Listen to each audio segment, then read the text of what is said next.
اور پھر اس وقت آپ جیسے خود بتا رہے ہیں کہ اس کتاب کے اوپر آپ کا تقریباً 1 کروڑ سے زائد کا خرچ ہے.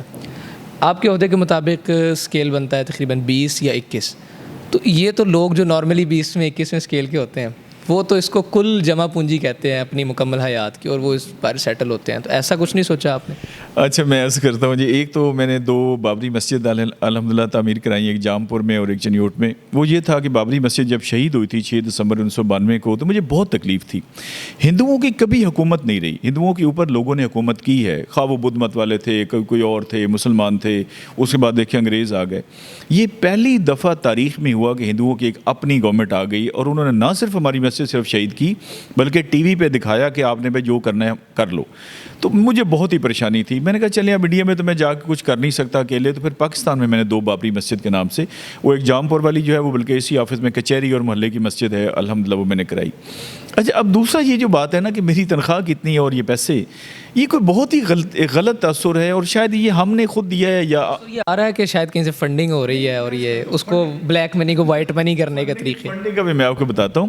دیکھیے میں جب پیدا ہوا تھا, وہ بلکہ میں وہ ملک لیاقت صاحب ہیں ڈی آئی جی دوست ہیں, انہوں نے میرا انٹرویو کیا, تو انہوں نے یہ ایسے کو بات ہوئی. میں نے کہا لوگ یہ سمجھتے ہیں کہ ہم جتنے سرکاری ملازم ہیں ہم کسی گلی پہ پڑے ہوئے تھے, بالکل ہمیں کوئی محلے والے روٹی دیتے تھے, ہم یتیم خانے سے آئے ہیں. بھائی میرا باپ بھی کچھ کرتا تھا, میرا دادا کچھ کرتا تھا. اچھا اب وراثت ظاہر ہمیں کچھ تو یار ملی ہوگی نا, ہم کو سارے یتیم خانے سے تو نہیں آئے.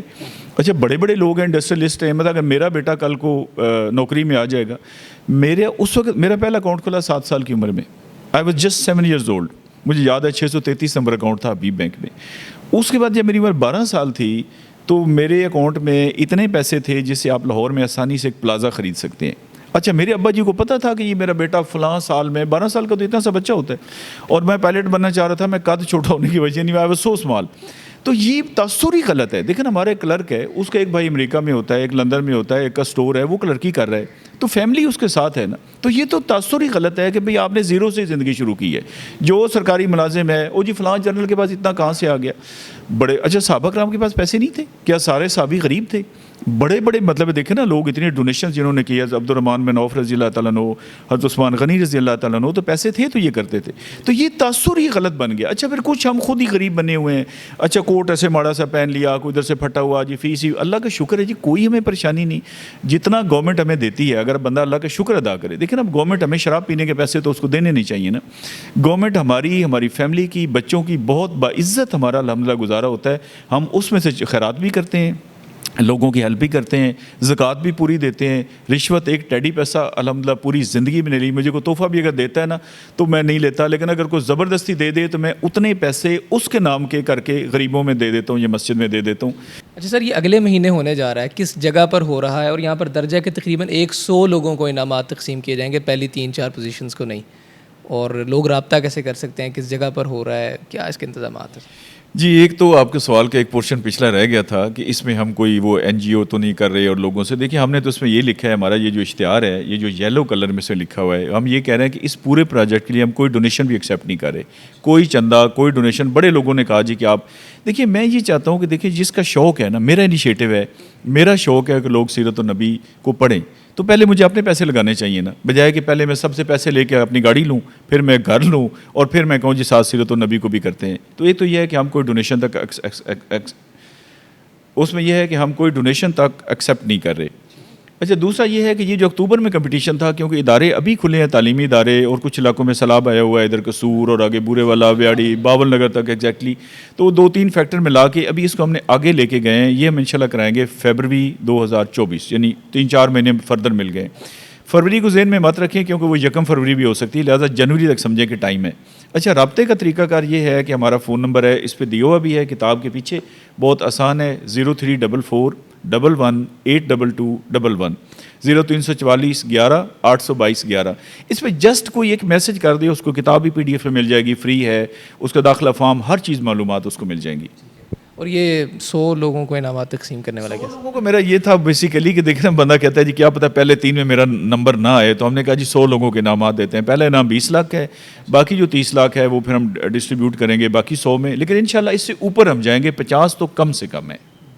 بہت شکریہ سر آپ کے وقت کا. خواتین و حضرات, یہ انٹرویو اپنی نوعیت کا شاید ظاہر ہم نے کوشش کی کہ اس کو تھوڑا سا تنقیدی نوعیت کا رکھیں سو دیٹ وہ تمام تر لوگ جو کہ اس چیز کے عادی ہیں کہ انہوں نے خام خواہ نقص نکالنا اور خام خواہ تنقید کرنی ہے ان کی بھی تسکین ہو سکے، اور ساتھ ہی ساتھ ظاہر ہے وہ اس چیز کو جسٹیفائی کرتے ہوئے مزید بھی اس چیز کو نکھار سکیں، مزید بھی اس چیز کو ایک بہتر طریقے سے انیشیٹو لے سکیں۔ لیکن میرا یہ خیال ہے کہ حضرت محمد مصطفیٰ صلی اللہ علیہ وسلم کی ذات بابرکت کے لیے کیا جانے والا کوئی بھی قدم، چاہے وہ ایک رائی کے دانے کے برابر ہو، چاہے وہ طور پہاڑ کے برابر ہو، وہ اپنی نوعیت کا بہترین قدم ہوتا ہے، اور اگر وہ اللہ رب العزت کی بارگاہ میں قبول و منظور ہو جائے تو اس جیسا عمل آپ کی مکمل حیات میں کوئی نہیں ہوتا۔ مجھے اجازت دیجیے، اللہ حافظ۔